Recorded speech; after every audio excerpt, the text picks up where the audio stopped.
Welcome to the Real View podcast, where Ohio Realtors connect you to innovators and influencers, keeping you with the real view of real estate. Whether you're a broker, agent, first-time homebuyer, industry leader, or just happen to stumble upon our podcast today, you can expect to hear tips, tools, tricks, interesting information, and so much more from the experts in Ohio's real estate game.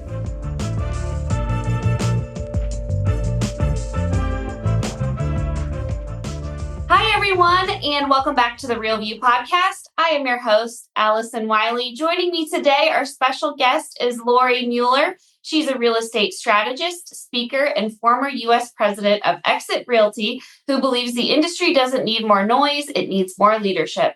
With more than 30 years in sales and brokerage growth, she is now the founder of Empower Coaching, consulting, speaking, and events, helping brokers and agents build businesses that outlast market shifts. She writes and speaks on leadership, growth, and the evolution of real estate with unapologetic clarity. She is also an author. I am so proud to be welcoming her onto the show today. Lori, thanks so much for being here. We're so happy to have you. Thank you so much, Allison. I'm excited to kind of just have a conversation and share my take on what's going on in the industry right now. Me too. And there is so much to dive into. We're going to talk a lot about you, your experience in the industry, what's led you to where you are today, talking a little bit about, your book, Born to Sell, some lessons that you've learned in there, and maybe share some advice. And like you mentioned, some practical tips that agents and brokers listening to the show can take with them and start using right away. So I'd like to start at the beginning. If you want to tell us a little bit about yourself, how you got started in real estate and what's led you to where you are today. So I actually did door-to-door sales for 9.5 years and traveled the country. I was in college, didn't know what I wanted to do. I was in my second year and I'm like, I live in Wisconsin. It was getting ready for winter. Well, you know that feeling, right? The cold. And I answered an ad in the paper because granted, this was in the 90s. It was actually in 1990. I answered an ad in the paper, Fun in the Sun, Travel the U.S. And I'm like, September, it's fall, it's going to start getting cold. So I went and interviewed at a hotel, and that was on a Wednesday. And by Saturday, I had packed up my apartment, put it in a storage unit, and took a Greyhound bus to Minnesota and started selling cleaner door to door. And I did that 9.5 years throughout the country. I went to Guam, Puerto Rico. And that experience really was my degree. I call it, I got the degree from the University of Hard Knocks. But everything that I learned from that experience, I was able to apply to real estate. And that's what really helped me excel. So I ended up moving back to Wisconsin. And I took a job in corporate America in inside sales. And I did that for about 5 years. And probably about a year before I left corporate America, I had a friend of mine that kept pushing me to get into real estate. And I'm like, no, I'm kind of liking this corporate gig a little bit. And she, having a steady paycheck, because obviously in sales, your paychecks are never steady. And she's like, no, I have a friend who's a builder. This was in 2003. I have a friend who's a builder. The housing market was super hot at that point in time. So I met with him a couple of times and we ended up, he's like, just give it 4 months. Just give it 4 months. So I got my real estate license and I started selling his properties. I worked for an independent, started in September. And by the end of that year, I had made more money than I did at my corporate salary. So then I went all in, right? I had 1 foot in, 1 foot out, but then I made that commitment because I believed in myself. I knew I could do it. I had beta tested it. I knew that it was something that I could really dive deep into. And so that's how I got involved in real estate and worked for that builder through up until the recessions. And I always joke the recession brought builders they ended up turning into remodelers, and all my developers ended up going bankrupt. So it was kind of that phase out of the new construction era that we haven't seen the quantity of houses being built since that time, actually.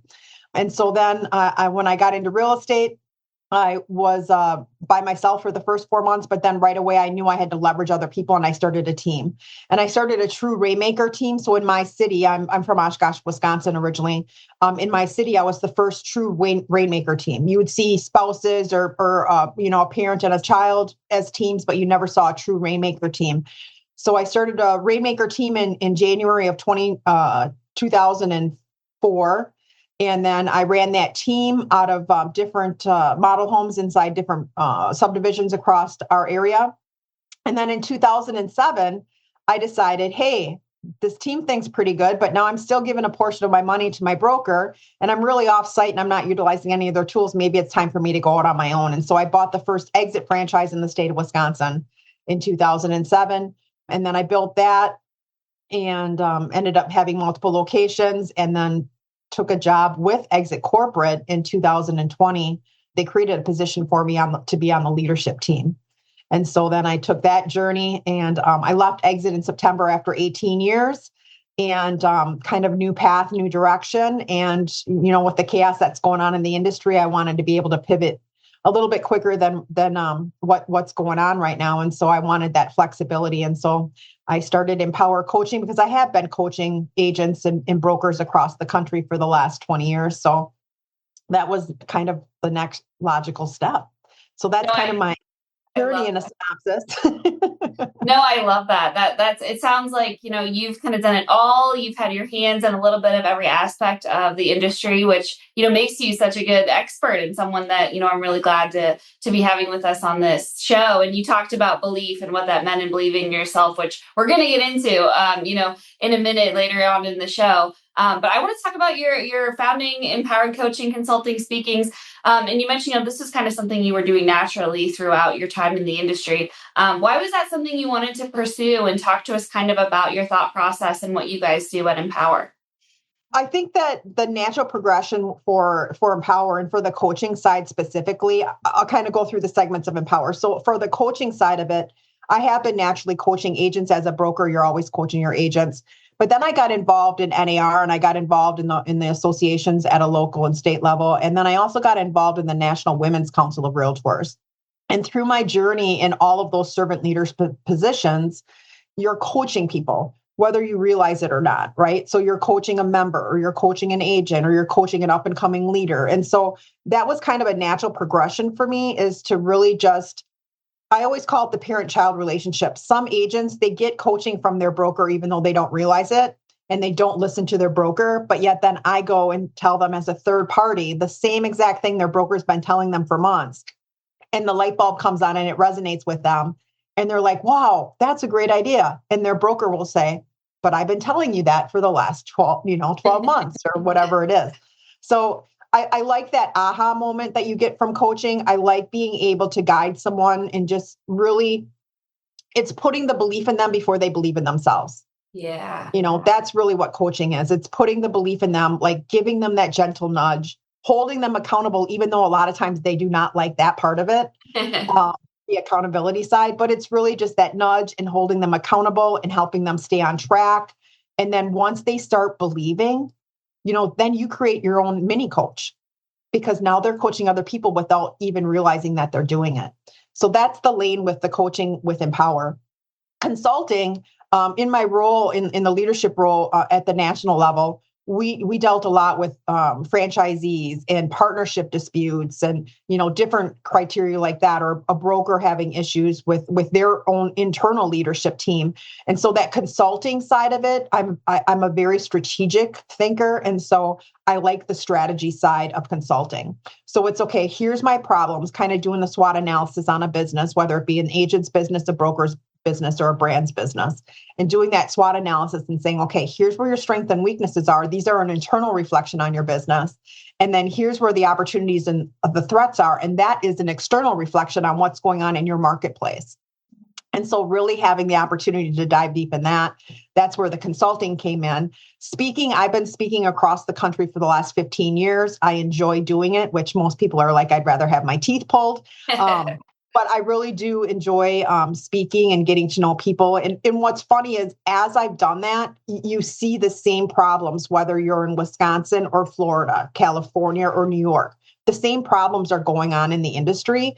And so I think that creating some consistency happens from speaking, because once you speak, then that opens the door for you to build that relationship. They start to know, like, and trust you. So then you can potentially do some consulting. You can do some coaching with them. And then, kind of it's that ripple effect from that.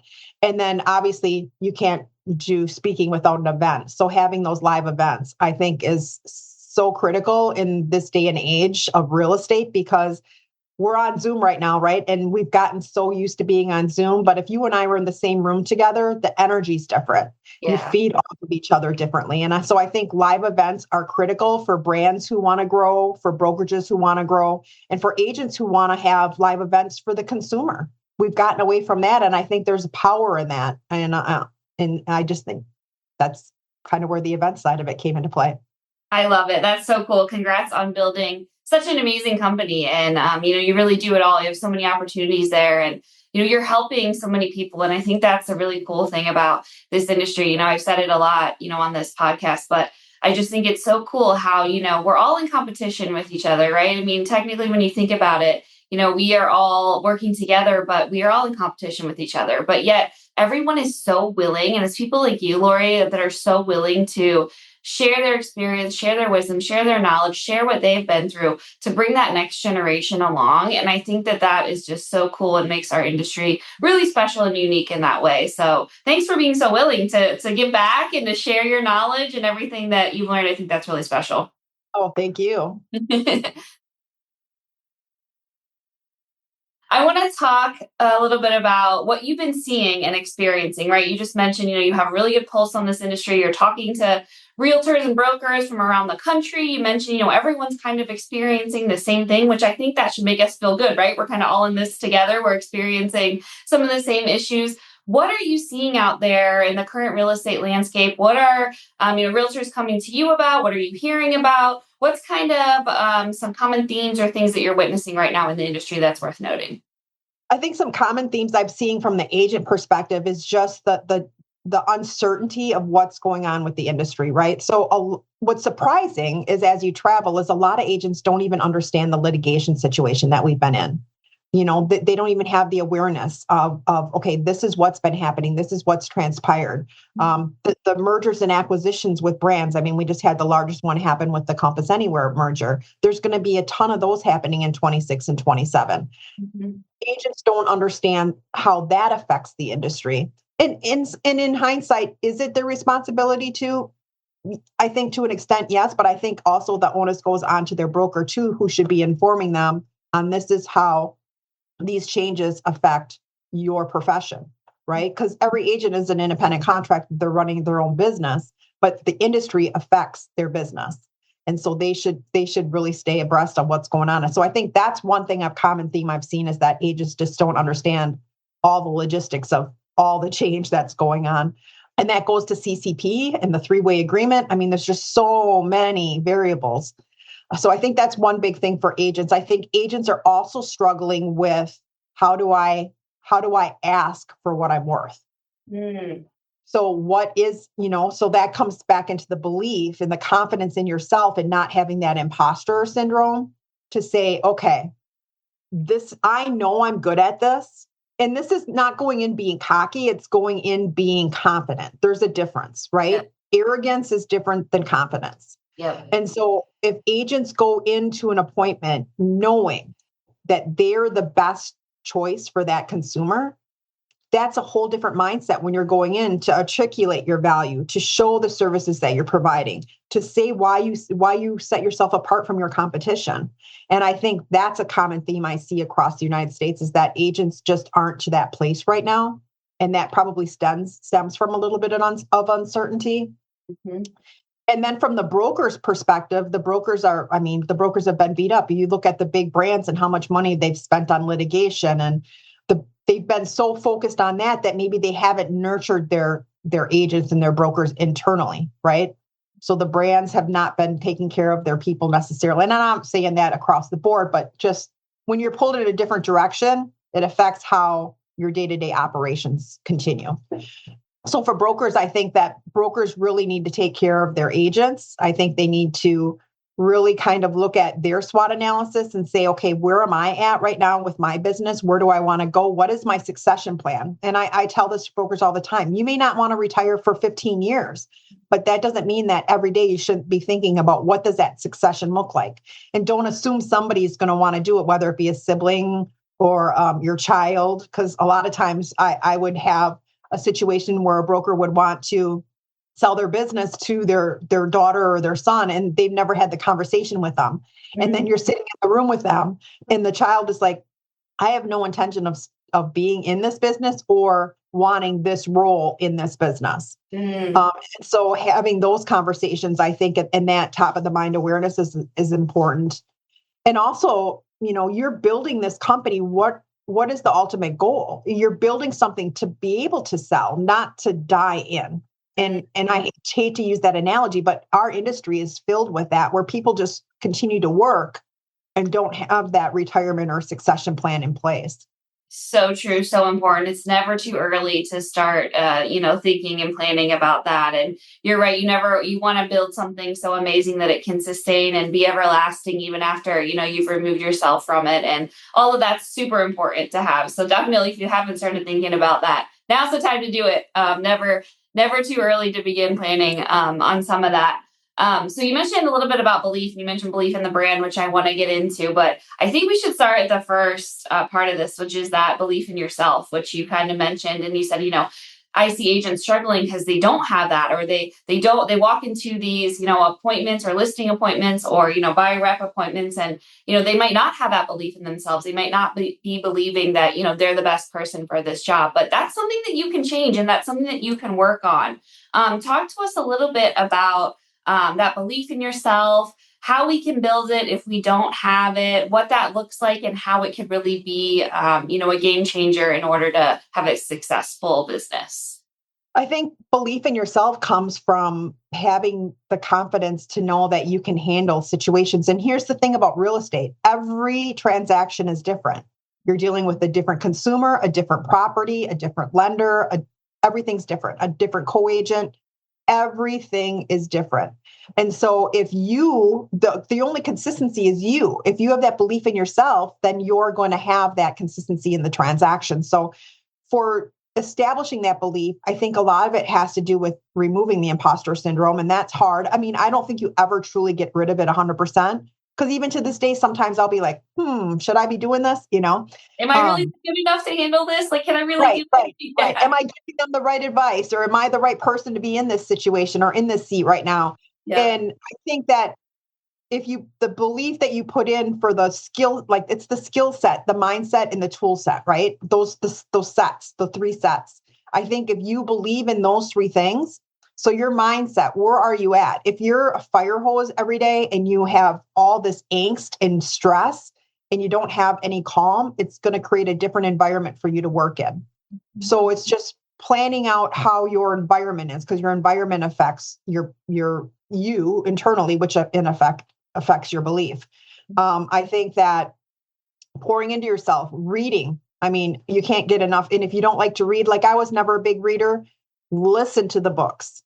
I was flying all across the country in my leadership position. So on the planes, I would read. That's how I picked up reading. And I have never read a novel or anything like that. It's always been self-improvement or business books, and they do help.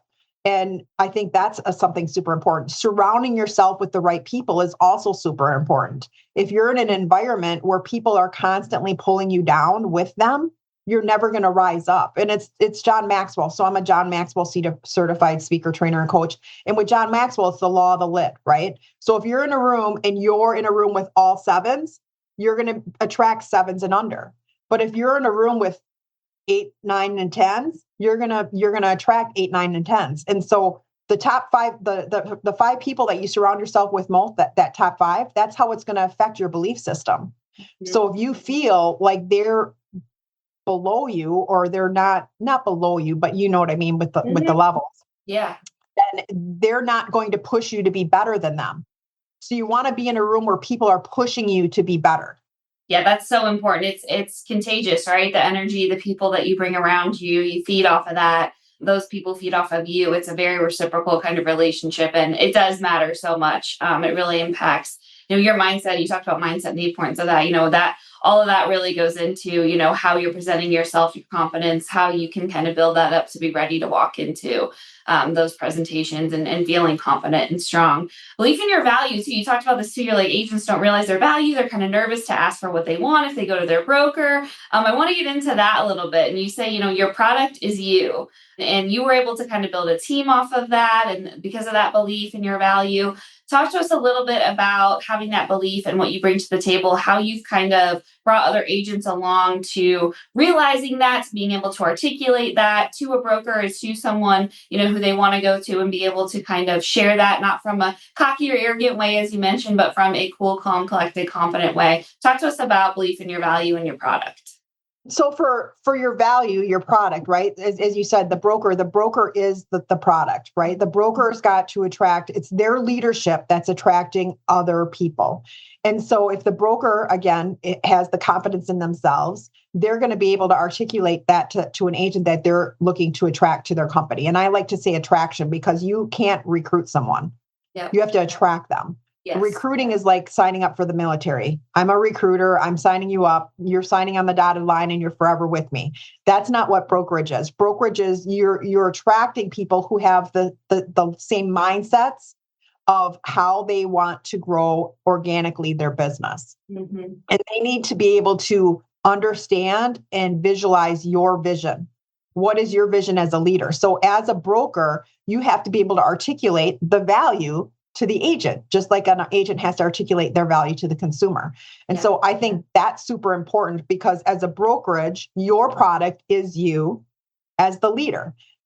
For an agent, your product is getting the consumer to believe and know, like, and trust in you because you are the product. Even housing's not our product, but the house sells itself.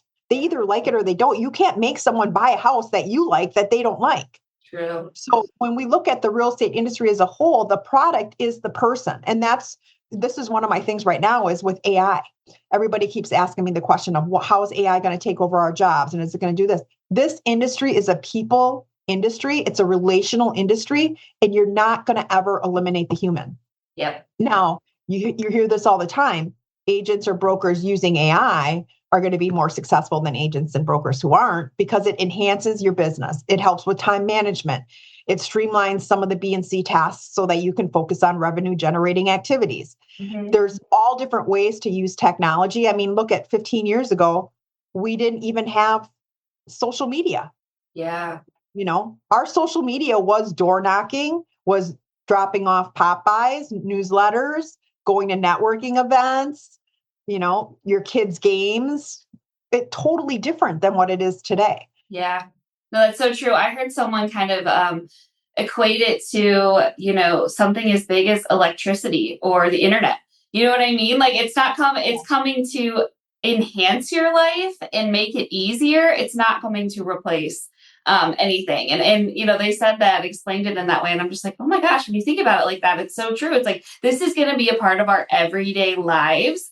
And it's not coming to take anything away. It's just coming to make your life easier, better. And I think when you think of it like that, hopefully it'll make it a little less scary. It's always, nerve wracking when a new technology that you don't understand or completely know how it's going to work, comes to the table. But when you think about it like that, it made it a little less scary. It made me think like in 20 years, we're all going to be like, yeah, AI is awesome and everyone's using it. And we're all still here because of that relationship and because of, the work we do every day. And then someone else said, AI is not going to be there at your coffee table, when you close and you're celebrating because your baby's going to be here in a couple months and, you're really excited. AI is not going to be there with you through that. And I'm just like, that's what you have to keep in mind and not be afraid of it. And hopefully that is a little more exciting to think about in that way. The last belief that, you mentioned is belief in your organization. And we talked about this a little bit with being at the right brokerage, what agents want right now. Agents are really smart. And there's a lot of options out there and they're really looking for something that's going to be the best fit for them,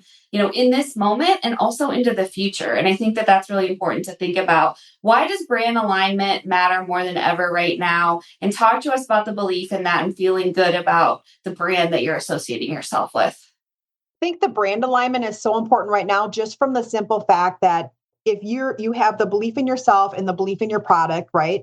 And now you have the alignment with the brand. It's like you have this trifecta of confidence that just boosts you to the next level. And I think with brand alignment, what that comes from is it stems back to the leadership, right? And it stems back from the brand creating that vision and that mission of this is what we're going to do. And from a brand perspective, when I was leading our organization, it was always about every decision I made was what was best for the member. And the member was the agent or the broker, right? So every decision I made was what is best for that person that we're serving. And as a brand, you are serving the brokers and the agents, because if you didn't have the brokers and the agents, you wouldn't have a brand. And so if that mindset from the corporate level shifts, it then becomes an attraction mechanism. And then the agents and the brokers that work underneath that brand are going to feel supported. They're going to feel like they've been served. They're going to believe in the same mission. So now they become ambassadors of the brand. And that's that ripple effect of seeing these brands really escalate and grow. So when there's uncertainty, like with mergers and acquisitions, for instance, you have that integration period where, okay, we're going to roll in together, we're going to operate, and then we're going to change it over. You see that a lot with, say, an independent going into a franchise brand. Agents, humans in general, don't like change. And so if you can make that integration period show that the leader that rolled in and the leader that has the brokerage that they rolled into or the brand that they rolled into, that they are aligned together and they have that same goal, that same mission, that same vision, it makes that integration period run so much smoother. Yeah. And so I think that's the alignment piece from a brand perspective, is that you have to be razor focused on having your team, whoever's touching the people out in the field, to be on that same alignment, that same access point. And the belief, the services, the support is all in alignment together. That's where that pretty powerful stuff happens. And then if you don't have that, then that's where you get kind of those low performing individuals. That's where you get kind of that struggle where people aren't feeling motivated. They're not feeling supported if that belief isn't there. Well, and I think too, like that's a great point, because you just mentioned that a lot of times leaders or coaches or brokers, they focus on the bottom 20%, and 80% of their time is spent on the bottom 20% instead of recognizing and appreciating and pouring their time into their top 20%. Yeah. And I think that's going to slowly shift with, all the change that's going on in the industry, the AI component. I think that we're going to see a decrease in membership nationwide, which is not a problem. I mean, I don't have 2025 numbers, but I know in 2024, we had roughly around 1.52 million realtors, and 756,000-ish did not close a transaction in 2024. Yeah, that's a problem, right? So I don't think the loss of membership is going to be detrimental to the professionalism of the industry. I think it's actually going to raise the professionalism. Yeah. Just because we had so many people that were realtors, but they weren't necessarily doing any business. Yeah, so true. No, I think that's a great point and something to be paying attention to too. Absolutely, we want to be presenting the best version of ourselves, because we're representing all that 1.5. I mean, you mentioned that, so perfectly, that, we are representation of everyone, and, we are working with the consumer. The consumer is going to form an opinion on us based on their experience with you. And I think that that's really, when you think about it like that, it should bring into perspective, that importance of professionalism and how you want to be working and presenting yourself every day. I want to wrap it up with last bits of advice for agents right now, for brokers. We talked about a ton of good stuff. Believe in yourself, believe in your value and in your brand. Best bits of advice for everyone before we wrap up here today. I guess I would just say that belief is the entire structure of your business. So belief is like your foundation. So if you're building a house, belief is the stone foundation, the cement foundation, and all of your walls, all the tools, all the little extras that you bring to the table that set you apart from your competition. That's the walls, that's the roof, that's the interior design, right? The belief in yourself, in your product, and in your organization, that's what's going to set you apart from your competition. You can walk into a room and you can pick people out immediately on who believes in themselves and who doesn't. I mean, you really can. And a helpful tool in helping you understand yourself and how to communicate better with others is doing personality assessments. So I use DISC a lot. DISC can really help you become a better communicator to your clients, to the consumer. For a broker, it can help you be a better mentor, leader, and coach to your agents. And from a brand perspective, having the right people in the right seats, from leadership teams to departments to staff to franchisees, if you're selling franchises, to attraction, all knowing the different personality styles is a huge tool to have in your tool belt. Yeah, that's great. I mean, we did the DISC test here at in our offices at OR, and it was very eye-opening. You learn a lot. You learn a lot about yourself, about how to work with others. It really is a game changer. So absolutely take that test, learn more about yourself and how you can really interact and communicate with those that you're working with on an everyday basis. Well, Lori, I want to thank you so much for joining me today. Thanks for all that you do for our industry, for, NAR and your leadership roles, for helping agents and brokers. You really are an asset to us in our industry, and I appreciate all that you do, and especially for joining me here today. Well, I appreciate the invitation. I appreciate all you do for the Ohio Realtors, and I look forward to seeing you again real soon. And to all of our listeners, thank you guys so much for tuning in. We'll talk with you next week. Thanks, guys. Thank you for listening to The Real View. That wraps up today's episode. You can keep up with the latest on the podcast at ohiorealtors.org/therealview and on Apple or Google Podcasts, Spotify, or wherever you listen. Have questions, comments, or suggestions? We want to hear from you. Email us at podcast@ohiorealtors.org. We'll see you next time.